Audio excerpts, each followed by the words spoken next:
This is my front yard, in which I grow a lot of food. Over the past 5 years, I have come up with a combination of annual and perennial plants that make a beautiful edible landscape in my front yard. It has now become a trusted garden plan that always works for me. If you're looking for ideas for edible landscaping or cottage garden style landscaping, this is the video for you. I will give you a tour of my front yard and share the list of edible plants I grow.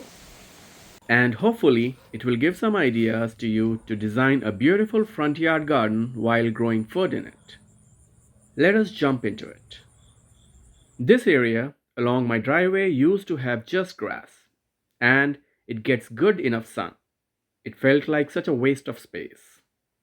So, I made a small hedge with 4 blueberry plants here.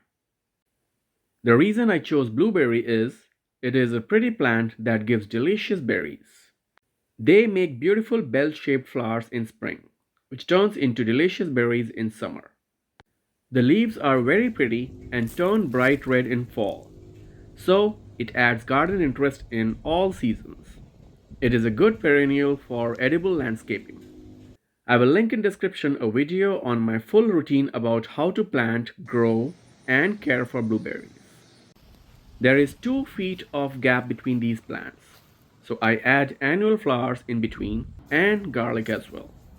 This helps to utilize more of the limited space that I have. I get really big garlic bulbs from here because of good sun exposure. And the marigolds did very well as well. I added lavender when I started this side of the garden. One of the plants grew very big, but other 2 didn't make it. Because I try to keep the soil acidic here, and lavender doesn't like it. I thought I lost the 4th one also, but it came back this year. Plants are amazing for sure. This lavender variety is called Munstead. It is edible, grows beautiful flowers, and brings a lot of pollinators. So you can see in this area we have a cottage garden theme going on, with food, herb, and flowers growing together. I mentioned garlic earlier. It is one of my favorite annual plants. I sow it in November, and as soon as April comes, it starts growing at a fast pace. By planting garlic bulbs together in patches, they look like a special kind of grass, which makes a good background for perennial flowers to shine. I harvest garlic around mid of June and sow Daon radish right after it. The daikon radish leaves make a nice ground cover, and the radish grows bigger by the time it is fall. We eat some of the daikon radish during fall season and leave some in ground to decay, which helps improve the clay soil in my garden. There is another one that helps with soil improvement, and it is fava beans. If you don't let it go to flower, it will fix nitrogen in your soil. But I let mine go to fruit because I love the flavor of it. Even after that, the plant makes a lot of organic matter that can be chopped and dropped. So it is very hard-working and beautiful plant. Continuing with the cottage garden theme, I have sage herb growing here. It has grown into a beautiful small shrub. With leaves that look like lamb's ear, it brings a different kind of foliage and texture to my garden. It is very attractive.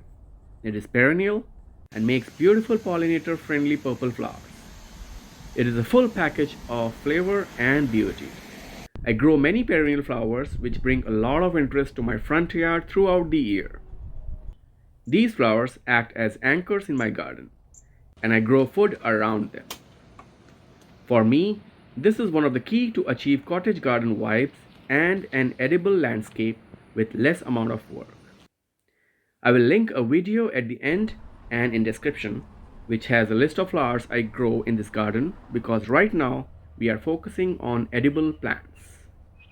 I have added this weeping Santa Rosa Plum to my edible landscape as well. The weeping habit makes it attractive. I tried to train it, which is why you will see some curved branches. But it is too vigorous, so I decided to let it grow and observe its growth habit. and then prune it as needed. It is relatively new, but it still made few plums last year. Right under the plum, I'm growing garlic chives. I have onion chives here as well. Both of these plants make attractive ground covers, and I get unlimited pesto out of them. They also make a good fruit tree guild, which helps prevent pests for this plum. The onion chives make purple flowers in spring, and the garlic chives make white flowers in fall. They look great in borders and along garden paths, and pollinators are crazy about these flowers. I always grow okra in my front yard. It is an annual plant here in Kansas. It has beautiful star-shaped leaves, and the flowers look very similar to hibiscus or rose of Sharon. Okra is a thin-looking vegetable, and it is hard to tell if anything is growing on the plant unless you look for it. So, it won't cause distractions in any front yard garden. Use the landscaping principle of planting a few of these together to get an attractive plant patch in your garden. It also makes a great privacy hedge when you plant them close enough. Borage is an herb and it is a very attractive plant.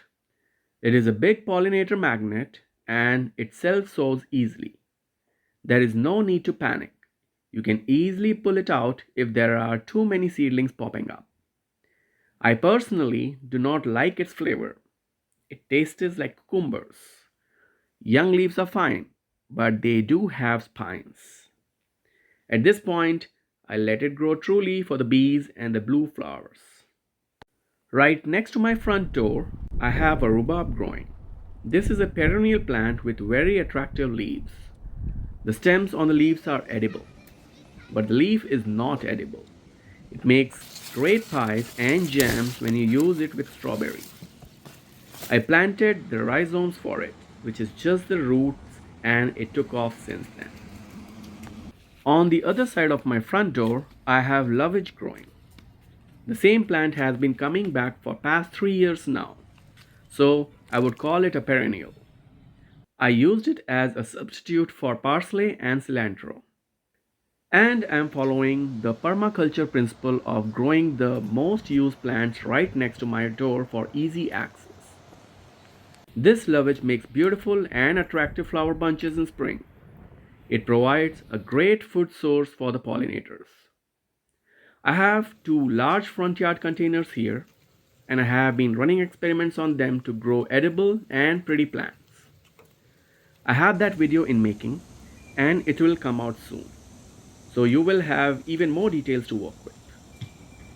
This is where I ask you to subscribe so that you do not miss it. As you can see, this video has been in making for 5 years now. I have tried out so many plants for edible landscaping and finally bringing you the best that gave consistent results. I would truly appreciate if you can like this video, share it, or leave a comment.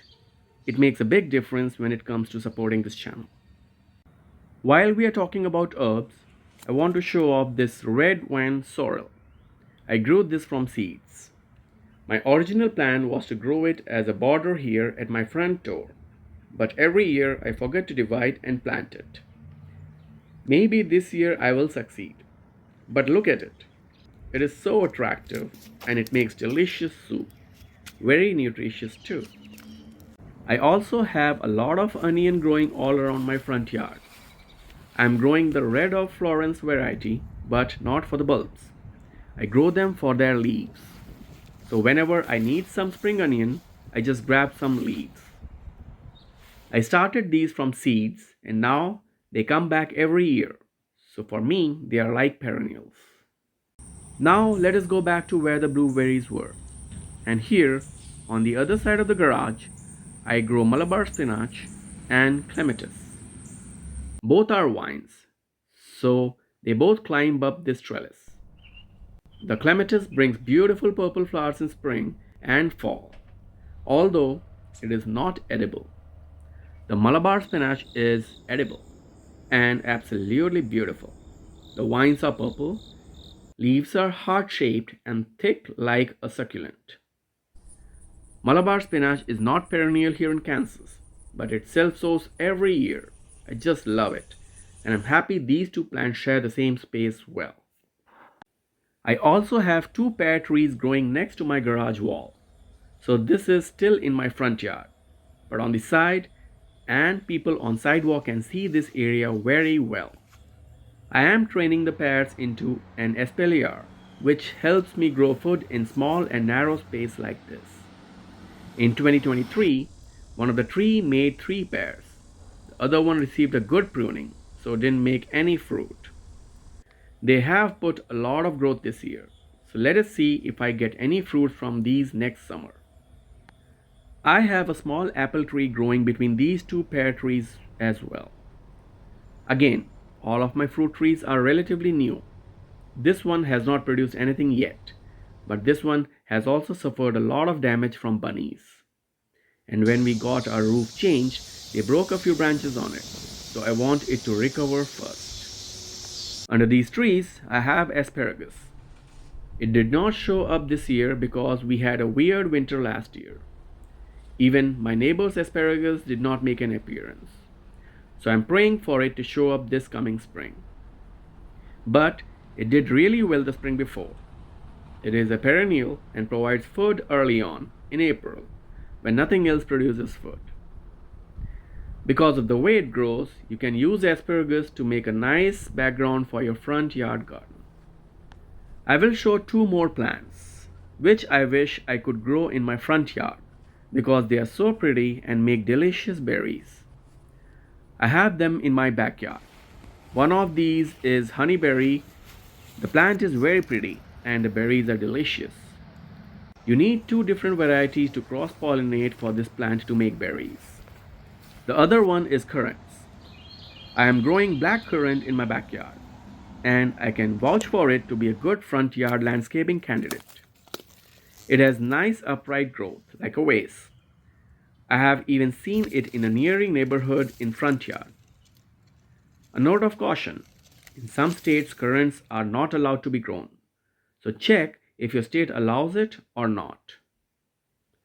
Now that you have gathered so many ideas on edible landscaping, check out this next video on how to plan your vegetables garden, especially to maximize food growth in small space. I will also link the perennial flowers video here. Thanks for watching.